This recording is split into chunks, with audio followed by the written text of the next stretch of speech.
নমস্কার, আপনারা দেখছেন আপডেট বাংলা। খবরটির প্রথমে দেখে নেব সংবাদ শিরোনাম।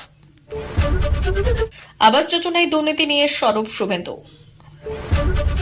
আবার বাড়ছে লক্ষ্মীর ভান্ডার প্রকল্পের টাকা, মুখ্যমন্ত্রীর বড় ঘোষণা। সংসদে মোদী সরকারের পাশে দাঁড়ালো তৃণমূল। এরা সবাই বিপদে পড়বে, মেডিকেল কলেজগুলোতে ইডির হানায় কাদের দিকে আঙুল তুললেন শুভেন্দু। মমতার মুখের শান্তি বাহিনীর নাম শুনেই ভয় পেল বাংলাদেশ, তড়িঘড়ি দিল প্রতিক্রিয়া। ইউনূসী বাংলাদেশে গণহত্যার মাস্টার মাইন্ড, গণহত্যা চাইনি তাই ক্ষমতা চেয়েছে, আগুনে মন্তব্য হাসিনার। তৃণমূলে আমি শেষ কথা বলে সাপ জানিয়ে দিলেন মমতা। ফের বীরভূমে ইডির হানা, এবার কি আরো চাপে অনুব্রত মণ্ডল, জেনে নিন।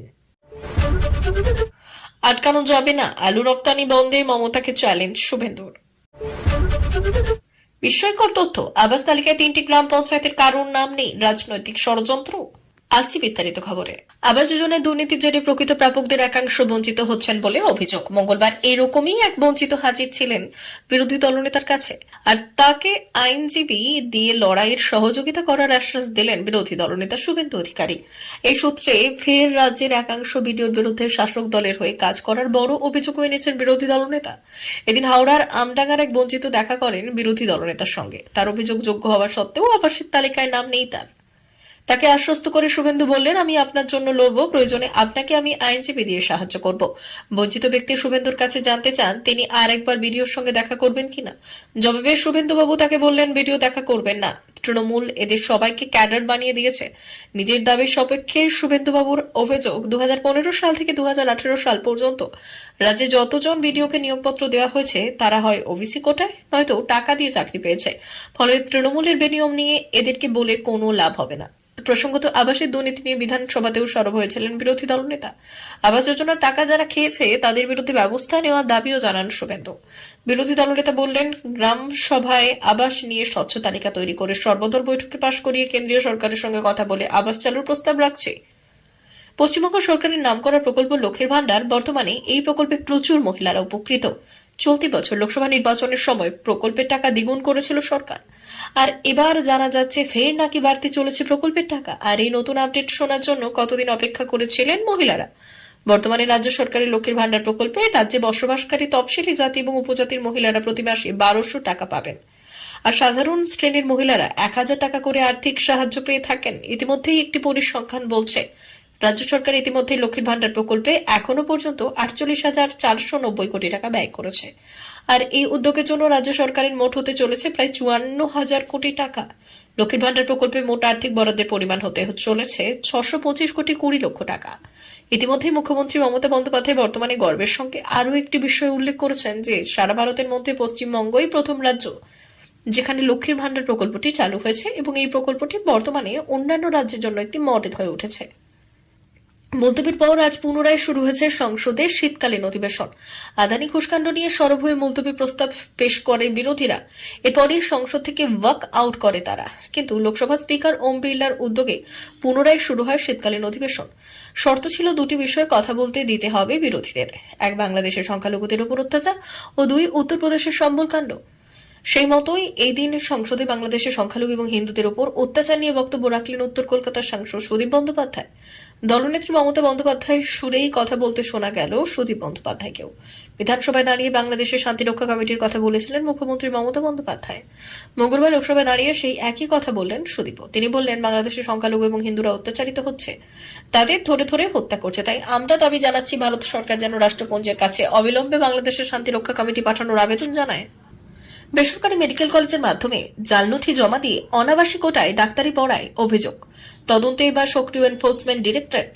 রাজ্য জুড়ে তল্লাশি অভিযান চলছে ইডির। বিরোধী দলনেতা শুভেন্দু অধিকারীর অবশ্য বক্তব্য, এই অভিযান আরও আগে করা উচিত ছিল। তার কথায়, পশ্চিমবঙ্গে যতগুলো মেডিকেল কলেজ আছে সেখানে ইডি হানা দিয়েছে, এটা নতুন কিছু নয়। বেশ কিছুদিন আগে কলকাতাতে মেডিকেল কোটাতে একটা দুর্নীতি হয়েছিল, এতে সব মেডিকেল কলেজ যুক্ত পশ্চিমবঙ্গ সরকারের স্বাস্থ্য দপ্তর। Director of medical education external foreign মিনিস্ট্রির এনওসি ছাড়া ফ্রড করে 18 সাল থেকে এনআরআই কোটাতে এই ধরনের অ্যাডমিশন করিয়েছে, আর এর বিরুদ্ধে এফআইআর জমা পড়েছিল, যা কলকাতা হাইকোর্ট পর্যন্ত গেছে। আজ সকাল থেকেই রাজ্যের একাধিক জায়গায় শুরু হয়েছে কেন্দ্রীয় তদন্তকারী সংস্থার তল্লাশি অভিযান। যেমনটা জানা যাচ্ছে, প্রাইভেট মেডিকেল কলেজ তদন্তকারীদের ল্যাটারে সল্টলেকের বিসি ব্লকের একটি বাড়িতে তল্লাশি চালাচ্ছে ইডি। প্রাথমিকভাবে জানা যাচ্ছে, যাদবপুরের কেপিসি মেডিকেল কলেজের একজনের আত্মীয় এবং তার নিজের বাড়িতে তল্লাশি চালাচ্ছে ইডি। কেন এই তল্লাশি অভিযান? ইডি সূত্রে খবর, এনআরআই কোটাতে যে নথি জমা দিয়ে ডাক্তাররা অ্যাডমিশন নিয়েছিলেন, সেখানে প্রচুর জাল নথি পাওয়া গিয়েছে। সেই তথ্য পাওয়ার পর প্রাথমিক অনুসন্ধান করার পর ইডি নতুন করে ইসিআইআর করে। একাধিক বেসরকারি মেডিকেল কলেজে জাল নথি জমা দিয়ে এনআরআই কোটাতে যে চিকিৎসকরা অ্যাডমিশন নিয়ে ডাক্তার হয়েছেন, সেখানেই দেখা যাচ্ছে প্রচুর জাল নথি জমা পড়েছে। বেআইনিভাবে বেসরকারি মেডিকেল কলেজের মাধ্যমেই এই জাল নথি তৈরি হয়েছিল এবং কোটি কোটি টাকার লেনদেন হয়েছিল। সেই টাকা কিভাবে লেনদেন হয়েছিল, কেন এই অনাবাসিক কোটাতে জাল নথি জমা দিয়ে অ্যাডমিশন দেওয়া হলো বিভিন্ন বেসরকারি মেডিকেল কলেজে, সেটাই খতিয়ে দেখা হচ্ছে। শুধু সল্টলেকের বাড়ি নয়, রাজ্য জুড়ে কলকাতা, দুর্গাপুর, বর্ধমান সহ একসঙ্গে 20টি জায়গায় ম্যারাথন তল্লাশি চলছে। এছাড়াও ভিন রাজ্যে তল্লাশি অভিযান চালাচ্ছেন ইডি তদন্তকারী অফিসাররা। বাংলাদেশের শান্তিরক্ষা বাহিনী পাঠানোর পরামর্শ দিয়েছেন মুখ্যমন্ত্রী মমতা বন্দ্যোপাধ্যায়। সোমবার দুপুরে বিধানসভায় তিনি এই প্রসঙ্গে বক্তব্য রাখার কয়েক ঘন্টার মধ্যেই প্রতিক্রিয়া এলো বাংলাদেশ থেকে। বাংলাদেশের অন্তর্বর্তী সরকারের তরফে সাংবাদিক বৈঠকে উঠে এসেছে মমতার প্রসঙ্গ।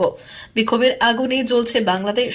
হিন্দু সন্ন্যাসী চিন্ময় কৃষ্ণ দাসের গ্রেপ্তারি নিয়ে উত্তাল গোটা দেশ। সংখ্যালঘু হিন্দুদের ওপর অত্যাচারের অভিযোগের পাহাড় তৈরি হয়েছে।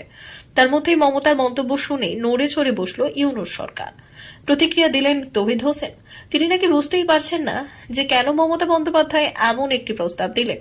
সোমবার বিধানসভায় বাংলাদেশ প্রসঙ্গে কথা বলতে গিয়ে শুরুতেই মমতা বললেন, আমি এই ব্যাপারে নাক গলাতে চাই না, এটা কেন্দ্রীয় সরকারের বিষয়। তবে তিনি প্রস্তাব দেন যাতে ভারত সরকার রাষ্ট্রপুঞ্জে বিষয়টি উত্থাপন করে এবং শান্তিরক্ষা বাহিনী পাঠানোর ব্যবস্থা করে। মমতার এই মন্তব্যের কয়েক ঘন্টা পর সাংবাদিক বৈঠকে তৌহিদ হোসেন বললেন, উনি কেন করলেন বুঝতে পারছি না। কার্যত হালকাভাবেই উড়িয়ে দিলেন কথাটা। বললেন, আমি মমতাকে ব্যক্তিগতভাবে চিনি, উনি কেন এরকম মন্তব্য করলেন বুঝতে পারছি না। হয়তো ওর রাজনৈতিক অবস্থানের জন্যই রাজনৈতিক দৃষ্টিভঙ্গি থেকে কথাটা বলেছেন। মঙ্গলবার সংসদে একই দাবি জানিয়েছেন তৃণমূল সাংসদ সুদীপ বন্দ্যোপাধ্যায়। তিনি বলেছেন, কেন্দ্রীয় সরকারের কাছে আবেদন জানাচ্ছি, রাষ্ট্রপুঞ্জে আবেদন জানানো হোক যাতে শান্তি রক্ষাকারী সদস্যদের বাংলাদেশে পাঠানো যায়। আমাদের প্রতিবেশী রাষ্ট্র বাংলাদেশের সংখ্যালঘুদের উপর অত্যাচার হচ্ছে। আমাদের সরকার, মুখ্যমন্ত্রী মমতা বন্দ্যোপাধ্যায় জানিয়ে দিয়েছেন, আমরা কেন্দ্রীয় সরকারের পাশে রয়েছি। নিউ ইয়র্কে এক ভার্চুয়াল অনুষ্ঠানে ভাষণ দিতে গিয়ে বাংলাদেশের প্রাক্তন প্রধানমন্ত্রী শেখ হাসিনা মোহাম্মদ ইউনূসকে দেশে সংখ্যালঘুদের ওপর হামলা এবং গণহত্যার পরিকল্পনাকারী হিসেবে অভিযুক্ত করলেন। তিনি বললেন, মন্দির, গির্জা এবং ইস্কনের ওপর সাম্প্রতিক আক্রমণগুলি ইউনূসের নেতৃত্বে পরিচালিত একটি সুপরিকল্পিত ষড়যন্ত্র। বাংলাদেশে ক্রমবর্ধমান অস্থিরতার মধ্যে শেখ হাসিনার এই মন্তব্য নতুন করে উত্তেজনা সৃষ্টি করেছে। নিউ ইয়র্কে আওয়ামী লীগের কর্মীদের উদ্দেশ্যে শেখ হাসিনা দেওয়া ভাষণে তিনি বললেন, আজ আমাকে গণহত্যার অভিযোগে অভিযুক্ত করা হচ্ছে। বাস্তবে মোহাম্মদ ইউনূসই তার ছাত্র সংগঠনগুলির মাধ্যমে একটি সুপরিকল্পিত ষড়যন্ত্রের অংশ হিসেবে এই গণহত্যাগুলি পরিচালনা করছে। তারা সংখ্যালঘুদের টার্গেট করছে। লন্ডন থেকে তারেক রহমান, বিএনপি নেতা এবং খালেদা জিয়ার পুত্র বলছেন, মৃত্যুর সংখ্যা বাড়তে থাকলে সরকার টিকে থাকতে পারবে না। শেখ হাসিনা আরও অভিযোগ করেছেন, আজ শিক্ষকদের হত্যা করা হচ্ছে, পুলিশকে আক্রমণ করা হচ্ছে, হিন্দু, বৌদ্ধ, খ্রিস্টানরা টার্গেট হচ্ছে, গির্জা এবং মন্দিরে হামলা চালানো হয়েছে। কেন এখন বাংলাদেশের সংখ্যালঘুদের টার্গেট করা হচ্ছে? এই বক্তব্যের মধ্য দিয়ে বর্তমান অন্তর্বর্তী সরকারের নেতৃত্বে থাকা মোহাম্মদ ইউনূসের বিরুদ্ধে তীব্র আক্রমণ জানিয়েছেন হাসিনা। শুধু তাই নয়, আরও সব বিস্ফোরক মন্তব্য করলেন প্রাক্তন প্রধানমন্ত্রী শেখ হাসিনা। তিনি বললেন, গণহত্যা চাইনি, তাই ক্ষমতা চেয়েছি। হাসিনা দেশের সংকটময় মুহূর্তের কথা স্মরণ করে বললেন, আমি গণহত্যা চাইনি। যদি আমি ক্ষমতায় থাকতে চাইতাম তবে গণহত্যা হতো। যখন নির্বিচার মানুষ হত্যা হচ্ছিল, আমি সিদ্ধান্ত নিলাম আমাকে চলে যেতে হবে। যদি আমার নিরাপত্তা কর্মীরা গুলি চালাতেন, গণভবনে অনেক মানুষ মারা যেতেন। আমি তো চাইনি। এ প্রসঙ্গে দেশ ছাড়ার আগের মুহূর্তের কথা তুলে ধরলেন শেখ হাসিনা। বললেন, সশস্ত্র একটি দল গণভবনে তাকে হত্যা করার উদ্দেশ্যে আসে। যোগ করেন, ঠিক 1975 সালের 15ই অগস্টে আমাদের জাতির জনককে যেভাবে হত্যা করা হয়েছিল, ঠিক তেমন ভাবেই আমাকে হত্যার পরিকল্পনা করা হয়েছিল। দলের সভাপতি হিসেবে মমতা বন্দ্যোপাধ্যায় নিজের আধিপত্য প্রতিষ্ঠা করেছেন। তিনি স্পষ্ট বলেছেন, আমি দলের সভাপতি, চূড়ান্ত সিদ্ধান্ত আমার। এদিন দলীয় শৃঙ্খলা এবং সম্মান বজায় রাখার উপর জোর দিলেন তৃণমূল সুপ্রিমো। মমতা বললেন, যদি কাউকে কিছু বলতে হয় তবে তাকে দলের মধ্যেই বলা উচিত। কেউ কোথাও বাইরে গিয়ে এমন মন্তব্য করতে পারবে না যা দলের সম্মান ক্ষুণ্ণ হবে। এর বাইরে ছাত্র যুব সংগঠন নিয়েও বড় বড় মন্তব্য করেছেন তিনি। মমতার কথায়, ছাত্র যুব সংগঠনের কাজ ঠিকমতো হচ্ছে না, আমি আবার করব। কিছুদিন আগেই জেল থেকে ছাড়া পেয়েছেন বীরভূম জেলা তৃণমূল সভাপতি অনুব্রত মণ্ডল। বর্তমানে একের পর এক রাজনৈতিক কর্মসূচিতে যুক্ত হচ্ছেন তিনি। আর এসবের মধ্যেই এবার বীরভূম জেলায় পৌঁছে গেল যেখানে অনুব্রত মণ্ডলের অত্যন্ত ঘনিষ্ঠ বলে পরিচিত এক ব্যক্তি শান্তিনিকেতন মেডিকেল কলেজে হানা দিয়েছে কেন্দ্রীয় তদন্তকারী সংস্থা। সূত্রের খবর, এদিন 7 সকালে বোলপুর পৌঁছে যায় কেন্দ্রীয় তদন্তকারী সংস্থা ইডি। রাজ্যের কৃষি বিপণন মন্ত্রী বেচারাম মান্নার উপস্থিতিতে সোমবার অনুষ্ঠিত ত্রিপাক্ষিক বৈঠকে সমাধান মেলেনি আলু রপ্তানি সংস্থার বিষয়। এর ফলে মঙ্গলবার থেকে রাজ্য জুড়ে কর্মবিরতিতে নামেন প্রায় 25,000 আলু ব্যবসায়ী। দাবি করা হচ্ছে, সোমবার রাত থেকেই রাজ্যের অধিকাংশ হিমঘর থেকে আলু সরবরাহ বন্ধ হয়ে গেছে এবং রাজ্যের সব পাইকারি আলুর বাজারও বন্ধ হয়ে রয়েছে। এর ফলে মধ্যবিত্তের জন্য সমস্যার সৃষ্টি হতে চলেছে, যার প্রভাব এখন থেকে আগামী কয়েকদিনের মধ্যে আরও বেড়ে যাবে। আলু ব্যবসায়ীদের এই ধর্মঘটের জন্য রাজ্য সরকার ও মুখ্যমন্ত্রী মমতা বন্দ্যোপাধ্যায়ের কাঠগড়াই তুলছেন বিরোধী দলনেতা শুভেন্দু অধিকারী। নন্দীগ্রামের বিজেপি বিধায়ক বললেন, এভাবে আলু আটকানো যাবে না।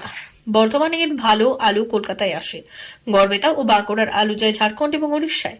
তিনি অভিযোগ করেছেন, রাজ্য সরকার কৃষি এবং আনাজ সংক্রান্ত বিষয়ে যথাযথ ধারণা না থাকার কারণেই এই সমস্যার সৃষ্টি করছে।